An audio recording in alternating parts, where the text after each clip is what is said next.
নমস্কাৰ আগবঢ়াইছো দুপৰ শিৰোনাম ষ্টুডিঅ'ত মৰস্মিতা আৰম্ভণিতে এটা গুৰুত্বপূৰ্ণ খবৰ মহানগৰীৰ ফাঁচী বজাৰত যুৱকৰ মৃতদেহ উদ্ধাৰ গেলাপট্টিৰ লক্ষী গলিত উদ্ধাৰ কৰা হৈছে যুৱকৰ মৃতদেহ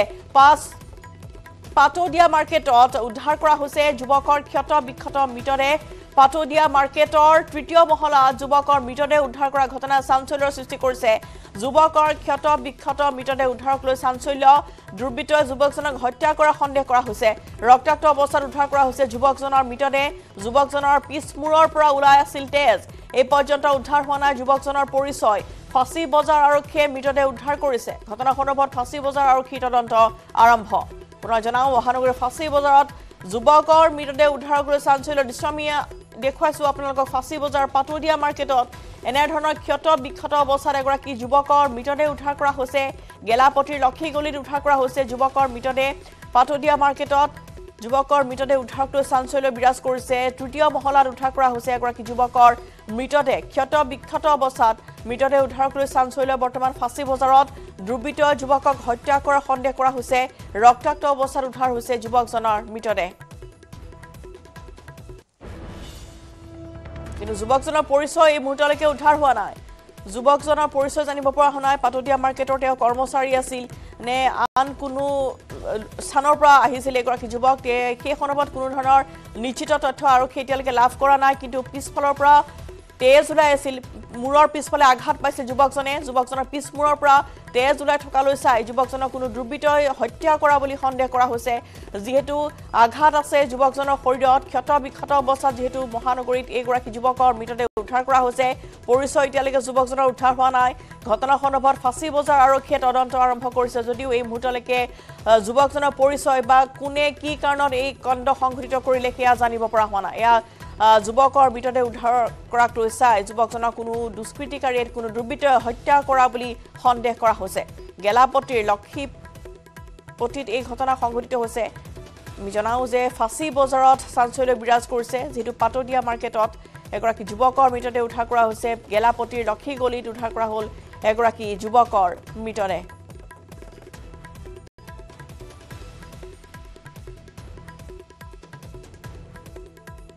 আৰু ইতিমধ্যে ঘটনাস্থলীত আৰক্ষী উপস্থিত হৈছে আৰু পাটোদিয়া মাৰ্কেটৰ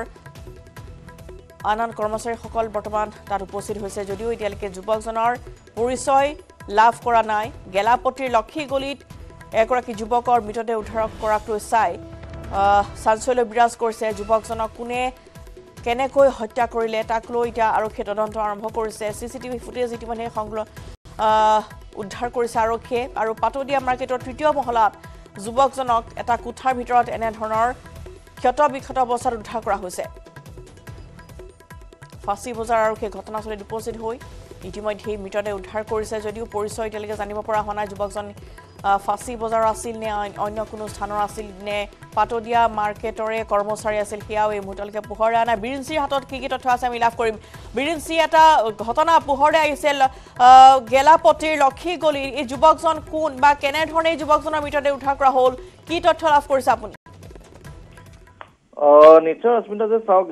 আজি আচলতে পুৱাৰ ভাগতে এই ঘটনাটো সংঘটিত হৈছে মহানগৰীৰ যি লক্ষীপট্টিৰ যিটো আচলতে পাটোদিয়া এপাৰ্টমেণ্ট আছে সেই এপাৰ্টমেণ্টত মাৰ্কেটৰ আচলতে এটা চিৰিত পৰি থকা অৱস্থা ক্ষতবিক্ষত অৱস্থাত সেই যুৱকজনৰ মৃতদেহ উদ্ধাৰ কৰিছিল আৰু একাংশ তাত শ্ৰমিক যিহেতু থাকে অনবৰতে সেই তেওঁলোকে দেখি আৰক্ষীক খবৰ দিছিল বৰ্তমান আৰক্ষীয়ে সমগ্ৰ বিষয়টোক লৈ তদন্ত চলাইছে কিন্তু যুৱকজনৰ পৰিচয় এই মুহূৰ্তলৈকে স্পষ্ট হোৱা নাছিল তেওঁ ক'ৰ পৰা আহিছিল সেই পাটোদিয়াৰ মাৰ্কেটৰ কোনোবা কৰ্মচাৰী আছিল নেকি কোনোবা বিপণী এই কথা কিছু সময় পিছত স্পষ্ট হ'ব কিন্তু এটা কথা স্পষ্ট যে যুৱকজনক কোনো লোকে হত্যা কৰিছে কিয়নো তেওঁৰ আচলতে পিছমূৰত আঘাতৰ চিন আছে যি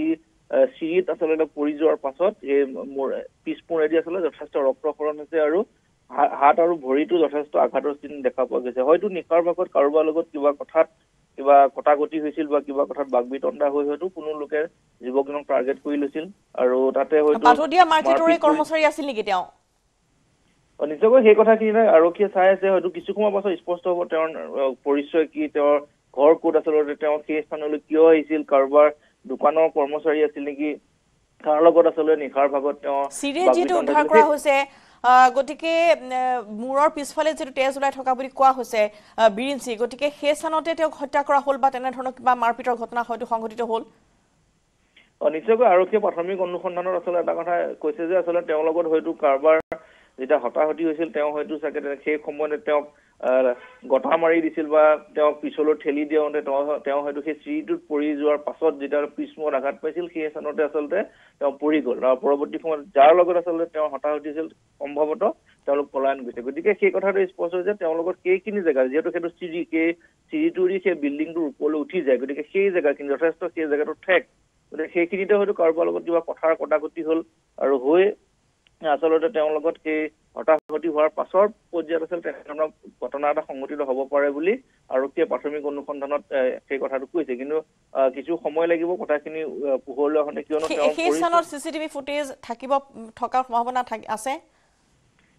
নিশ্চয়কৈ চিচিটিভি ভিজুৱেল নিশ্চয় থাকিব কাৰণ পাতদিয়া মাৰ্কেটটো যথেষ্ট এটা ডাঙৰ মাৰ্কেট সেই মাৰ্কেটৰ আচলতে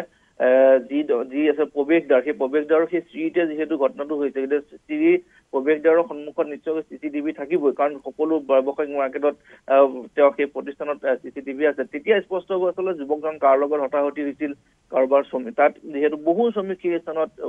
নিশাও থাকে পুৱাৰ ভাগতো যথেষ্ট ভিৰ কৰি থাকে সেই শ্ৰমিক তেওঁলোকৰ লগত কিবা হৈছিল নেকি পৰিচয় উদ্ধাৰ হোৱাৰ পাছতে স্পষ্ট হ'ব আচলতে তেওঁ কি কাৰণত আহিছিল তেওঁলোকৰ ঘৰৰ মানুহে যেতিয়া কথাখিনি অৱগত কৰিব তেতিয়া স্পষ্ট হ'ব আচলতে যুৱকজনক কোনে টাৰ্গেট কৰিছিল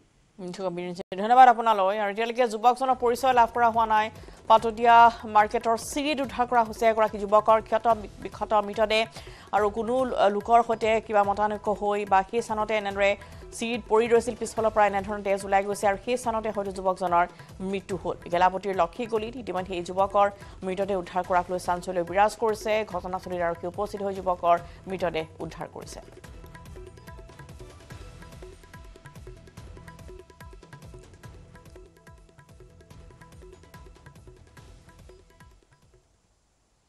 ৰাজ্যত পুনৰ চিকিৎসক নিগ্ৰহৰ ঘটনা এবাৰ হুজাইৰ আক্ৰমণৰ বলি হ'ল মহিলা চিকিৎসক ডবকা সামূহিক চিকিৎসালয়ৰ ডক্টৰ ৰেজিনা ইয়াছমিনক আক্ৰমণ কৰা হ'ল মহিলা চিকিৎসকৰ লগতে সহকৰ্মীকো মাৰপিট কৰাৰ অভিযোগ উত্থাপন হৈছে হেল্থ কেয়াৰ ডায়গনষ্টিক চেণ্টাৰৰ কৰ্তৃপক্ষৰ বিৰুদ্ধে আক্ৰমণৰ অভিযোগ উত্থাপন হৈছে ঘটনা সন্দৰ্ভত ডবকা থানাত গোচৰ ৰুজু কৰিছে ভুক্তভোগী মহিলা চিকিৎসকগৰাকীয়ে একাংশ ব্যক্তিগত লেব আৰু ফাৰ্মাচীৰ স্বত্বাধিকাৰী তথা কৰ্মচাৰীয়ে সঘনাই হস্পিটেল চৌহদত প্ৰৱেশ কৰি পৰিৱেশ উত্তপ্ত কৰি তোলাৰ অভিযোগ আনিছে ভুক্তভোগীয়ে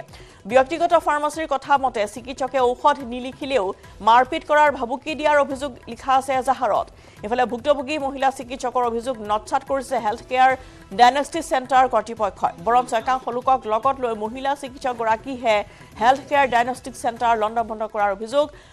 প্ৰতি অভিযোগক লৈ এতিয়া ৰহস্যৰ মাজত সোমাই পৰিছে সমগ্ৰ ঘটনা এজাহাৰৰ ভিত্তিত ডবকা আৰক্ষী আৰম্ভ কৰিছে ঘটনাৰ তদন্ত মোৰ তাত পেচেণ্ট এজন আহিছিলে মৰ্নিং বহুত পেইন লৈ পেলাই পেটৰ নন ষ্টপ মানে তাৰ প্ৰেগনেণ্ট হয় লেডিজজন তলৰ পেটৰ নহয় ওপৰৰ পেটৰ গোটেইটো পেটৰ আপুনি এটা আল্ট্ৰাচাউণ্ড কৰক ঠিক আছে পেচেণ্টক মই পঠিয়ালোঁ পঠিওৱাৰ পিছত ইয়াত হেল্থ কেয়াৰ বুলি এটা প্ৰাইভেট লেব আছে ঠিক আছে তাহাঁতৰ তাতে আল্ট্ৰাচাউণ্ড কৰাৰ পিছত সন্ধিয়া টাইমত পেচেণ্টজন আহিলে অহাৰ পিছত মই যি ৰিপৰ্ট খুজিছিলোঁ সিহঁতে সেইটো নিদি পেলাই সিহঁতে খালি অনলি গাইনেকলজিকেল যোনটো ৰিপৰ্ট অনলি সেইটো প্ৰভাইড কৰিলে মোক ঠিক আছে আৰু পেচেণ্টৰ বিল কাটোতে সিহঁতে হোল এবডমেনে লিখিছে মই যোনটো ৰিপৰ্ট দিছোঁ মানে খুজিছোঁ সেইটোৱে দিছে কিন্তু সিহঁতে মই ভাবিলোঁ যে সিহঁতে ভুলৰ কোবতে মেবি এইটো মিষ্টেক কৰিছে চ' মই পেচেণ্ট পাৰ্টিক এগেইন পঠিয়ালোঁ তাৰপিছত গ'লে পেচেণ্টক যোৱাৰ পিছত সিহঁতে মোক মানে গালি গালাজ পাৰিছে বহুত আজি এনেকুৱা নহয় যে আজি পাৰে অলৱেজ সিহঁতৰ সেইটো হেবিট হয় ঠিক আছে চ' গালি গালাজ পাৰিলে আৰু পেচেণ্টক 10 টকা এটা দি পেলাই এগেইন পেচেণ্টক মোৰ তাত পঠিয়াই দিছে যে গৈ পেলাই কওক হেৰি বাইদেউক আমি গালি পাৰিছোঁ এনেকুৱাকৈ কেনেকুৱা হয় মানে বহুত অশ্লীল ব্যৱহাৰ কৰিলে যে কেনেকুৱা ধৰণৰ ডক্টৰ তাৰপিছত মই গ'লোঁ সিহঁতৰ তাত ক'লোঁ যে তোমালোকে ৰিপৰ্টটো এইটো মোক এনেকুৱা লাগে মই হোল এবডমেন লিখিছোঁ তোমালোকে বিল হোল এবডমেনেৰে কাটিছা বাছ খালি কালি কৰি পেলাই ৰিপিটটো কৰি পেলাই হেৰি কৰি দিয়া মানে যোনটো ৰিপৰ্ট লিখিছোঁ সেইটোৱে দিয়া তাৰপিছত সিহঁতে কথাই একদম মানে আপুনি মানে কি জানে কিহৰ ডক্টৰ মই কৈছোঁ তোমালোকতো ডক্টৰ নোহোৱা ডক্টৰ প্ৰভাইড কৰে মই ডক্টৰক বুজাই দিম তোমালোকেতো বুজি নোপোৱা নাই তোমালোকে বাছ লেবৰ এটা অনাৰ হোৱা নাথিং তাৰপিছত এইটো কোৱাৰ পিছত সিহঁতে মানে মোৰ হেৰি লগত যোন মানুহ আছিলে চবকে মাৰপিট কৰিলে মোকো মাৰি পেলাই সিহঁতৰ লেবৰ পৰা ওলাই দিলে মানে ফটো কিটা হয়েছে না হয়েছে জানি না আমার ফুড়িতো ভালো হইতো বেমার চিকিৎসা করা লাগে ওগু আবার আইসি বাইদেউর দ্বারা আইয়া কইছি বাইদেউ লাতারা ইলাইলা কইছে ও কইয়ালে তো বাইদেউ শুনছইন সারও আসলা তারা শুনছইন শুনিয়া বাদেও গেছইন হলো গিয়া তারার অত গিয়া জিগাইছইন বলে রিপোর্টও বেড়া লাগছে করি তো আমি জেলা কইয়া দিছিল হইছে না ফাটাইছি তে ইনো আইয়া তোমরা আমারে কিতা লাগি গালাগালি করলাই আর কিতা ও বাইদেও ন তারা জিগাইছুন আর জিগাজিগিত লাগিয়া তো তারা পুরা মাইর ফিট বাইদেও মানে হসপিটালৰ পৰা তেওঁলোকৰ চেম্বাৰত গৈছিলে বা ক্লিনিকত গেছ অনুজিগানিত গেছলা এখন তারা রিপোর্ট সব হারিয়ে নিছে কি এখন আমার এগু চিকিৎসা ওষুধ লইতাম নাই তারা নিছে কি বাইদরা তো আসলে সব টানিয়া নিছে কি এখন আমি আবু পর্যন্ত করে গেছি না আমার বাড়ির মানুষ চিন্তা করবা আমার ফুড়িও বেমার এগুলো ওষুধ নিতাম অবস্থা নাই এগুলো কিছু হয় আৰু আব্দুল হাকিম আছে ফোন লাইনত আব্দুল হাকিম যিখন লেবৰ বিৰুদ্ধে অভিযোগ উত্থাপন হৈছে এগৰাকী চিকিৎসকে আনিছে সেই অভিযোগ যে চিকিৎসাৰ নামত এনে ধৰণৰ ঘটনা য'ত আচলতে কি হৈছিল আমি আপোনাৰ সমগ্ৰ ঘটনা জানিব বিচাৰিছোঁ চিকিৎসকগৰাকী কিয় আক্ৰমণৰ লক্ষ্য কৰি ল'লে আৰু এটা যিটো ৰিপৰ্টক কেন্দ্ৰ কৰি দুটা পক্ষৰ মাজত এনে ধৰণৰ সংঘাতৰ সূত্ৰপাত হ'ল পূৰ্বতেও কিবা অভিযোগ আছে এইখন লেবৰ বিৰুদ্ধে হয় ৰশ্মিতা ক'ব লাগিব ডবকা যিখন চৰকাৰী চিকিৎসালয় আছে আৰু চৰকাৰী চিকিৎসালয় একাংশ চিকিৎসকসকলৰ ৰোগীক বঞ্চনাৰ অভিযোগ আছে দীৰ্ঘদিনীয়া আৰু বিশেষকৈ ক'ব লাগিব একাংশ ফাৰ্মাচীৰ লেব যিবিলাক আছে কাৰণ ৰোগী যোৱাৰ লগে লগে লেবৰ একাংশ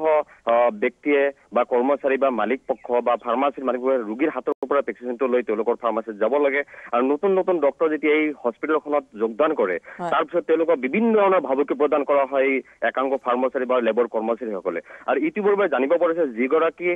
ডক্টৰক আক্ৰমণ কৰাৰ অভিযোগ উঠিছে এই হেল্থ কেয়াৰ চেণ্টাৰৰ বিৰুদ্ধে কিছুদিন পূৰ্বে এই হেল্থ কেয়াৰ চেণ্টাৰৰ যিটো লাইচেন্স আছিলে এই ডক্টৰগৰাকীৰ যেহেতু পেথলজিষ্ট বিভাগৰ হয় মহিলা ডক্টৰ গৰাকী কিন্তু তেওঁৰ অনুজ্ঞা লাইসেন্স লৈহে তেওঁ আপোনাৰ হেৰিটো কেন্দ্ৰটো চলাইছিলে চেণ্টাৰটো চলাইছিলে কিন্তু এই হেল্থ কেয়াৰ চেণ্টাৰে চিকিৎসক নথকাৰ পিছতো অনুপস্থিত থকাৰ পিছতো সহি জালিয়াতি কৰি বিভিন্ন ৰোগীক ৰোগীৰ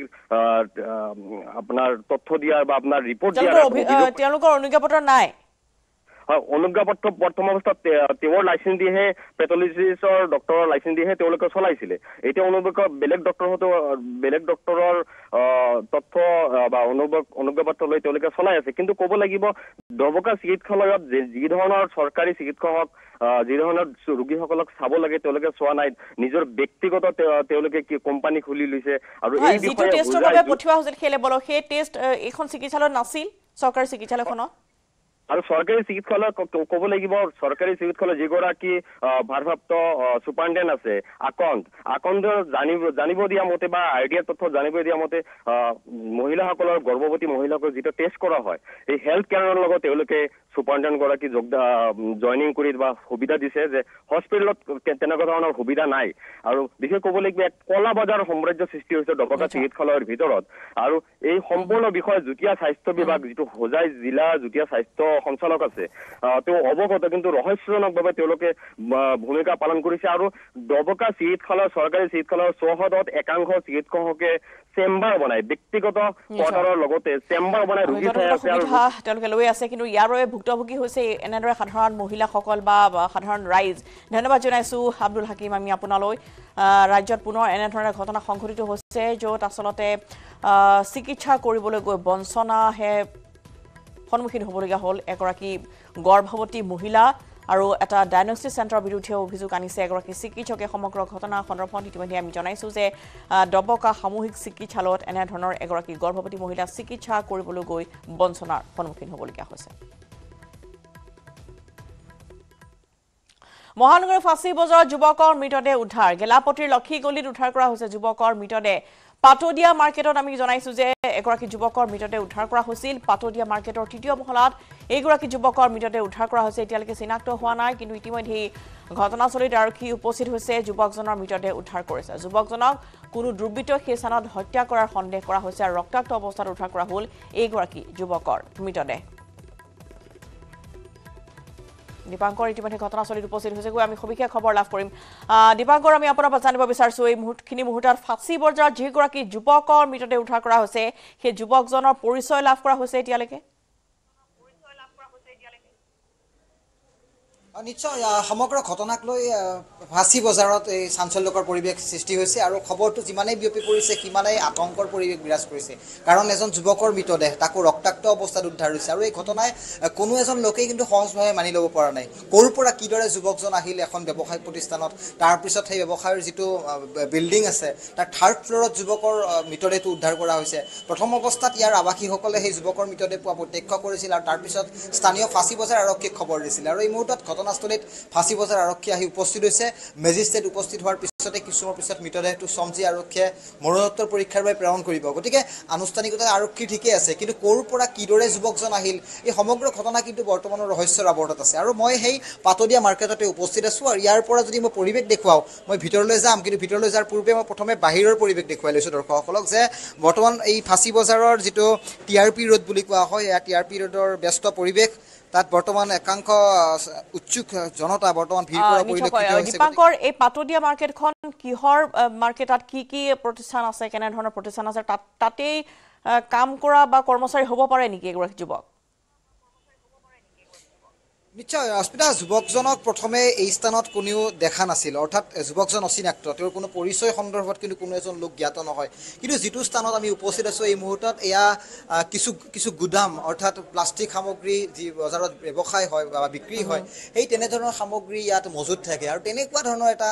দ্বিতীয় ফ্ল'ৰত আৱাসিক এলেকা তাৰপিছত যদি তৃতীয় ফ্ল'ৰৰ কথা কওঁ তেতিয়াহ'লে ইয়াত এক প্ৰকাৰ গুদাম সদৃশ পৰিৱেশ আৰু তাত কিদৰে যুৱকজন ক'ৰ পৰা আহিল এই ধৰণৰ কিছু প্ৰশ্ন এই মুহূৰ্তত নিশ্চয় উদ্ভৱ হ'ব কিন্তু আৰক্ষী ঘটনাস্থলীত বৰ্তমান আহি উপস্থিত হৈছে গতিকে ভিতৰত বৰ্তমান সংবাদ মাধ্যমৰ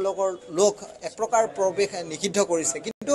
DCP SCP পৰ্যায়ৰ বিষয়াসকলো অহা বুলি আমি গম পাইছোঁ গতিকে তেওঁলোকৰ পৰা আমি ভাষ্য ল'বলৈ সংগ্ৰহ কৰিম গতিকে সমগ্ৰ বিষয়টোক লৈ কিন্তু ফাঁচী বজাৰ যিটো ব্যৱসায়ৰ প্ৰাণকেন্দ্ৰ স্বৰূপ ফাঁচী বজাৰ বুলি কোৱা হয় আৰু এই ফাঁচী বজাৰতে কিন্তু ঘটনাক লৈ এক প্ৰকাৰ চাঞ্চল্যৰ পৰিৱেশ বিৰাজ কৰিছে কিন্তু এনে একোটা বন্ধ কোঠা আছে এই কোঠাসমূহ প্ৰায় বন্ধ হৈ থাকে এই তৃতীয় মহলাত কিন্তু তাৰ মাজতে এটা খোলা থকা এটা কোঠাত ক'ৰ পৰা কিদৰে যুৱকজন আৱিৰ্ভাৱ ঘটিল তাৰপিছত কিদৰে সেই যুৱকজনৰ মৃতদেহ উদ্ধাৰ হ'ল গোটেই ঘটনাটোক লৈ কিন্তু এক প্ৰকাৰ আৰক্ষীয়ে জোৰদাৰ অনুসন্ধান আৰম্ভ কৰিছে মই পুনৰ পৰিৱেশ দেখুৱাম বাহিৰৰ য'ত ফাঁচী বজাৰৰ ব্যস্ত পৰিৱেশ আৰু তাতেই এয়া TRP ৰোড ৰোডৰ সমীপতে থকা এই পাতদীয়া যিটো মাৰ্কেট আছে তাৰ তলৰ ভাগত কিছু ব্যৱসায়িক প্ৰতিষ্ঠান আছে প্ৰথম আৰু দ্বিতীয় মহলাত কিছু আৱাসিক আছে তাত তেওঁলোক থাকে কিন্তু তৃতীয় মহলা যিটো মহলাৰ পৰা বৰ্তমান মই পৰিৱেশ দেখুৱাইছোঁ এই মহলাটোত কোনো ধৰণৰ এটা ব্যস্ততাপূৰ্ণ পৰিৱেশ নহয় ইয়াত গুদাম সদৃশ পৰিৱেশ প্ৰতিটো কোঠাতে বিক্ৰী কৰিবলৈ অনা সামগ্ৰীৰে এক প্ৰকাৰ ভৰপূৰ হৈ থকা পৰিৱেশ যুৱকজনৰ মৃতদেহ কোঠাৰ ভিতৰত উদ্ধাৰ কৰা হৈছে নে চিৰিত পোৱা গ'ল নিশ্চয় এটা খোলা কোঠাৰ ঠিক দুৱাৰ ভাগৰ সন্মুখ ভাগতে অৰ্থাৎ এই যুৱকজনৰ মৃতদেহটো প্ৰথমে স্থানীয় লোকে প্ৰত্যক্ষ কৰিছিল গতিকে পুনৰ কৈছোঁ যে আৰক্ষীয়ে গোটেই ঘটনাটো সন্দৰ্ভত বৰ্তমান অভিযান বা অনুসন্ধান তেওঁলোকে আৰম্ভ কৰিছে কাৰণ এটা কথাই ক'ম যে যুৱকজনক প্ৰথমে এই স্থানত কোনো লোকে দেখিবলৈ সক্ষম হোৱা নাছিল অৰ্থাৎ অচিনাক্ত তাৰ মাজত এই যুৱকজনৰ এটা বয়স যিটো অনুমান কৰিব পাৰি যে প্ৰায়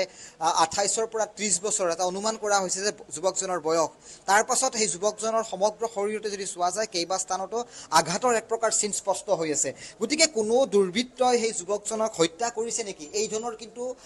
এংগল আৰক্ষীয়ে বিচাৰি পাইছে তাৰ লগতে আৰক্ষীয়ে বিচাৰিব যে যিটো মটিভ যিটো দুৰ্বৃত্তৰ কি মটিভ হ'ব পাৰে যদি যুৱকজনক সঁচাকৈ হত্যা কৰা হ'ল ক'ত হত্যা কৰা হ'ল ইয়ালৈ আনি মৃতদেহ ৰখাই থোৱা হ'ল নেকি কেতবোৰ নতুন প্ৰশ্ন কিন্তু সমগ্ৰ বিষয়টোত যেহেতু যিখন আলোকচিত্ৰ পোৱা গৈছে দীপাংকৰ তাৰ মূৰৰ পিছফালে তেজৰ ডুঙা দেখিবলৈ পোৱা গৈছে গতিকে সেই স্থানতে হয়তো তেওঁক আক্ৰমণ কৰা হ'ল বা যাৰ ফলত মূৰত আঘাত পোৱাৰ বাবে যথেষ্ট ৰক্তক্ষৰণ হ'ল তাৰ পিছতে মৃত্যু সাৱটি ল'লে যুৱকজনে এয়া সমগ্ৰ বিষয়টো বৰ্তমানৰ ৰহস্যৰ আৱৰ্তত আছে কিন্তু সমগ্ৰ শৰীৰত যদি চোৱা যায় তেতিয়াহ'লে বহুকেইটা স্থানত আঘাতৰ চিন স্পষ্ট তেজৰ চেকুৰাৰে এক প্ৰকাৰ শৰীৰটো ৰক্তাক্ত হৈ আছে গতিকে তেনে পৰিৱেশত এয়া যে এটা হত্যাকাণ্ড সেয়া এটা প্ৰাথমিক অনুসন্ধানতে আৰক্ষীয়ে সন্দেহ কৰিছে গতিকে যদি হত্যাকাণ্ড হয় কোনে হত্যা কৰিলে ক'ত হত্যা কৰা হ'ল বা যুৱকজনক ইয়ালৈ আনি পেলাই থৈ যোৱা হ'ল নেকি এইসমূহ দিশ বৰ্তমান আৰক্ষীয়ে উনুকুৱাই চাব কিন্তু পুনৰ মই সেই পৰিৱেশ দেখুৱাইছোঁ য'ত বৰ্তমান আৰক্ষী আহিছে সংবাদ মাধ্যমৰ লোক আছে গতিকে এই ধৰণৰ এটা অতি এটা ভয়ংকৰ ধৰণৰ এটা পৰিৱেশৰ মাজত এই যুৱকজনৰ মৃতদেহ উদ্ধাৰ হৈছে গতিকে আৰক্ষীয়ে মৃতদেহ চমজি ল'ব পোষ্টমৰ্টমৰ ৰিপৰ্ট আহিব দুৰ্বৃত্ত কৰায়ত্ব হয় নে নহয় সেয়া নিশ্চয় আমি লক্ষণীয়ভাৱে লক্ষ্য ৰাখিম কিন্তু কোনো চিচিটিভি ভিজুৱেলছ কিন্তু এই বা কেমেৰা এই অট্টালিকাত নাই গতিকে এক প্ৰকাৰ আৰক্ষীৰ বাবে সমগ্ৰ বিষয়টো অনুসন্ধানৰ ক্ষেত্ৰত কঠিন হৈ পৰিব কিন্তু অধিক অনুসন্ধানৰ বাবে অধিক সোধপোছ আৰক্ষীয়ে কিন্তু এই মুহূৰ্তত অব্যাহত ৰাখিছে তাৰ সুযোগ হয়তো হঠাৎকৰে ল'ব পাৰে ধন্যবাদ জনাইছোঁ দীপাংকৰ আপোনালোক চিচিটিভি ফুটেজ এতিয়া নাই তাত নাই গোটেই বিল্ডিংটোতে নাই গতিকে তাৰো এটা সুবিধা হয়তো লৈছিল দুৰ্বৃত্তই য'ত এইগৰাকী যুৱকৰ নিথৰ দেহ পৰি ৰোৱা অৱস্থাত স্থানীয় ৰাইজে পুৱাৰ ভাগত প্ৰত্যক্ষ কৰিছে তৃতীয় মহলাত উদ্ধাৰ কৰা হৈছে এইগৰাকী যুৱকৰ মৃতদেহ আৰু ইতিমধ্যে দীপাংকৰে জনাইছে সেয়া এটা আৱাসিকো এলেকা য'ত সেই অট্টালিকাটো দুটা মহল আৱাসিক আৰু তাৰ এটা মহল গুদাম ঘৰ আছে তৃতীয় মহলাটো য'ত গুদাম ঘৰৰ এটা কোঠাৰ দুৱাৰ দলিতে এনেদৰে এইগৰাকী যুৱকৰ ক্ষত বিক্ষত মৃতদেহ উদ্ধাৰ কৰাক লৈ বৰ্তমান চাঞ্চল্য বিৰাজ কৰিছে যুৱকজনৰ মৃতদেহ এতিয়ালৈকে উদ্ধাৰ কৰা হৈছে যদিও পৰিচয় লাভ কৰা হোৱা নাই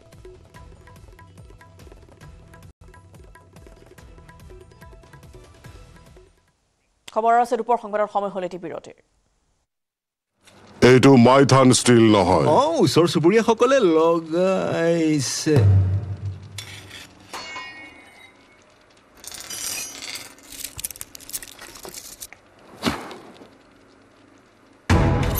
ষ্ট্ৰং মানে Maithan steel correct text headlines আগবঢ়াইছে এভৰিডে মছালা সুগন্ধ ৰং আৰু সোৱাদ খাটি এভৰিডে দিয়ে আহাৰৰ জুতি everyday spices 100% taste everyday spices best মনত ৰাখিব ভাল কৰি হব লাগিব আৰু জন এভৰিডে মছালা টেষ্টি হ'ব ভোজন everyday spices 100% taste everyday spices best সুগন্ধ ৰং আৰু সোৱাদ খাটি এভৰিডে জিভাত দিয়ে আচল জুতি everyday spices 100% test text headlines আগবঢ়াইছে এভৰিডে মছালা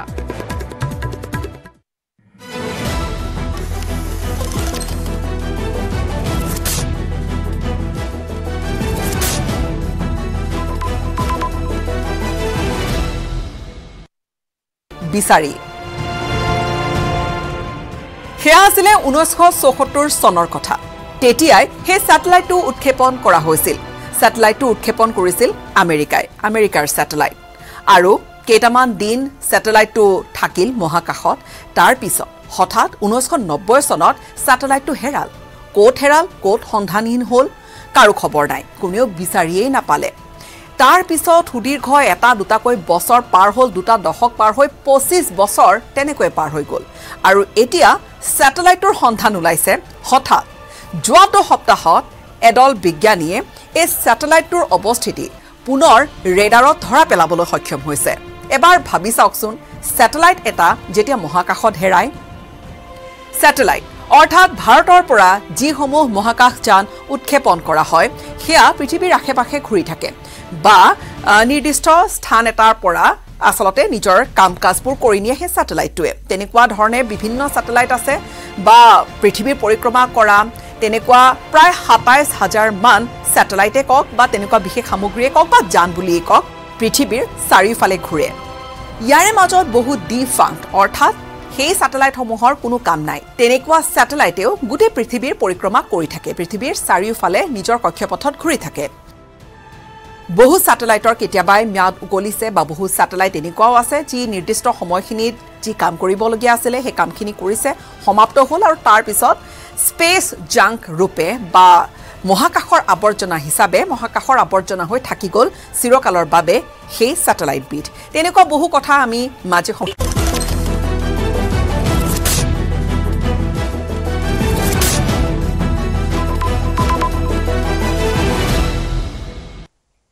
জামিন পাবনে দিল্লীৰ মুখ্যমন্ত্ৰী অৰবিন্দ কেজৰিৱালে আজি উচ্চতম ন্যায়ালয়ে কেজৰিৱালৰ অন্তৰ্বৰ্তীকালীন জামিন আবেদনৰ ৰায় দিব সম্প্ৰতি তিহাৰ জেলত ন্যায়িক জিম্মাত বন্দী হৈ থকা অৰবিন্দ কেজৰিৱালে চলিত লোকসভা নিৰ্বাচনত প্ৰচাৰ চলাবৰ বাবে অন্তৰ্বৰ্তীকালীন জামিন বিচাৰি আবেদন জনাইছিল উচ্চতম ন্যায়ালয়ৰ ন্যায়াধীশ সঞ্জীৱ খান্না আৰু ন্যায়াধীশ দীপাংকৰ দত্তৰ বিচাৰপীঠে 7 মেত অৰ্থাৎ 9 মেত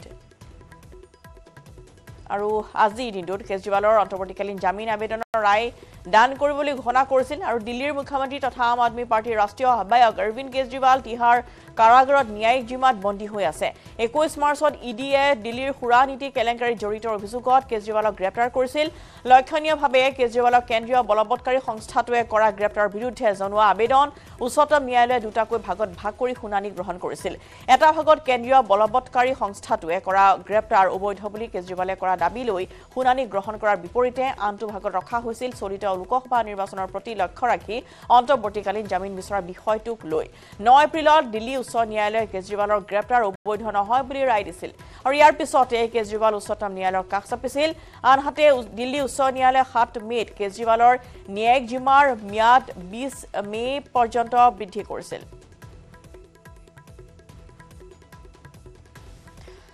फोन लाइन से शंकर आनंद हमारे नेटवर्क 18 सांबादिक शंकर जी आपसे जानना चाहते हैं कितना संभव होगा बेल के बारे में अरविंद केजरीवाल का केस में निश्चित तौर पे आज कहा जा सकता है कि आज जिस तरह से केंद्रीय जांच एजेंसी ईडी से जुड़ा हुआ ये मामला आज जब कोर्ट में जब इस मामले पे सुनवाई होगी निश्चित तौर पे कई मायनों में उस फैसले का इंतजार आम आदमी पार्टी और काफी जो अन्य पॉलिटिकल पार्टी जो है वो बाकायदा कर रहे हैं और जिस तरह से अगर कोर्ट की सुनवाई की अगर बात करें तो सुप्रीम कोर्ट में मनी लॉन्ड्रिंग के मामले में जिस तरह से जेल में बंद मुख्यमंत्री अरविंद केजरीवाल को चुनाव प्रचार के लिए अंतरिम जमानत दिए जाने का जो जिस तरह से बाकायदा चर्चा चल रही थी इस मामले को लेकर कोर्ट में सुनवाई चल रही थी लेकिन इस मामले को लेकर जिस तरह से कल ईडी के द्वारा एक हलफनामा कोर्ट में दिया गया है और अब वो इस फैसले को मुश्किल बना सकता है और कोर्ट के द्वारा बाकायदा कहा जा सकता है उस मामले को भी बेहद गंभीरता से लिया जाएगा और जिस तरह से कोर्ट में ईडी ने कहा था कि आज तक किसी भी राजनेता को चुनाव प्रचार के लिए अंतरिम जमानत नहीं दी जाए चाहे जेल में बंद वो व्यक्ति खुद भी क्यों ना कैंडिडेट हो जबकि केजरीवाल तो खुद कैंडिडेट भी नहीं है इस बार मुख्यमंत्री अरविंद केजरीवाल ना तो चुनाव लड़ रहे हैं और ना ही वो जिस तरह से बाकायदा उनकी जो तमाम जो दलीलें हैं उन तमाम दलीलों को किस तरह से बाकायदा कोर्ट सुनती है ये देखना लाजमी होगा तो एक तरह से कह सकते हैं कि आम आदमी पार्टी की निगाहें आज सुप्रीम कोर्ट में टिकी हुई है आज जिस तरह से बाकायदा इस मामले में जब सुनवाई होगी तो देखना लाजमी होगा कि कोर्ट उस मामले पे क्या अंतरिम जमानत देती है या नहीं देती है लेकिन जिस तरह से ईडी के द्वारा इसका विरोध किया गया और जिस तरह से इस मामले में विरोध करते हुए कहा कि बहुत सारे ऐसे अगर पुराने इतिहास को देखते हैं बहुत सारे पुराने मामलों को देखते हैं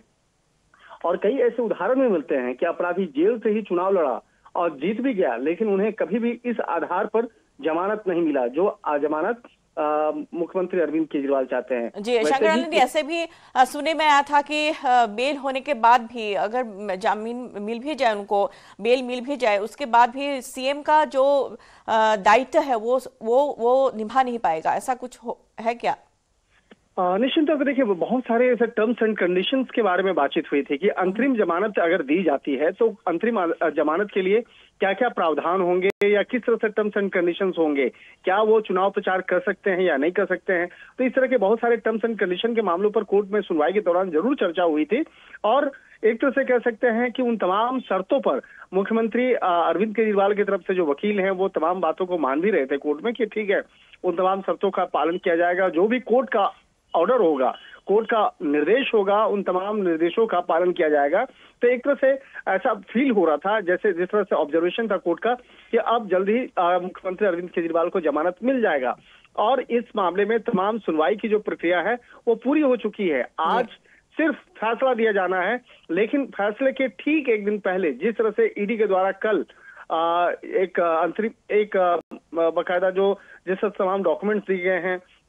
और जिस तरह से एक हलफनामा पेश किया गया है तो उस हलफनामे को अगर देखा जाए उसके कंटेंट को अगर देखा जाए तो हो सकता है कि मुख्यमंत्री अरविंद केजरीवाल जो एक आशा में हैं उनके आशा पे पानी फिरता हुआ नजर आ रहा है और हो सकता है कि अगर उस मामले को भी अगर कोर्ट संज्ञान लेती है तो निश्चित तौर पे हो सकता है कि अंतरिम जमानत का जो फैसला है वो कैंसिल भी हो सकता है जिस तरह से एक कवायद चल रही है जिस तरह से एक बातें तमाम राजनीतिक गलियारों में घूम रही है तो एक तरह से कह सकते हैं कि आज निश्चित तौर पे आज कोर्ट पर निगाहें होंगी कि किस तरह से आज फैसला लिया जाएगा और क्या आज अंतरिम जमानत के तहत जमानत मुख्यमंत्री अरविंद केजरीवाल को मिलता है या नहीं अगर जमानत नहीं मिलते हैं तो आम आदमी पार्टी का स्टेटस क्या हो सकता है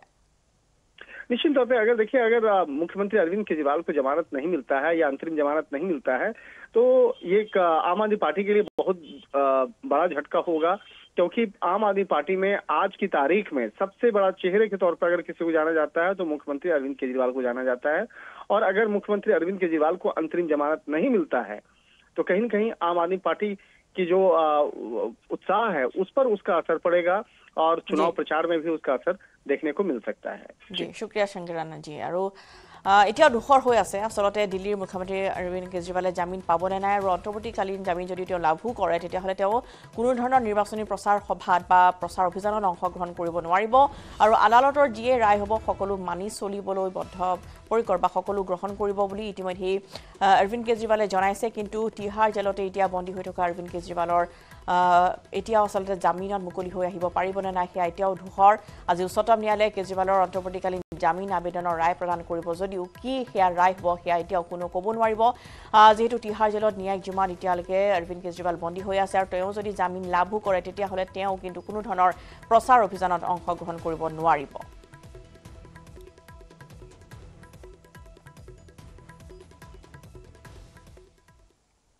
খবৰ মিডিয়া মাত্ৰ সময় হৈছে আন এটি বিৰতিৰ।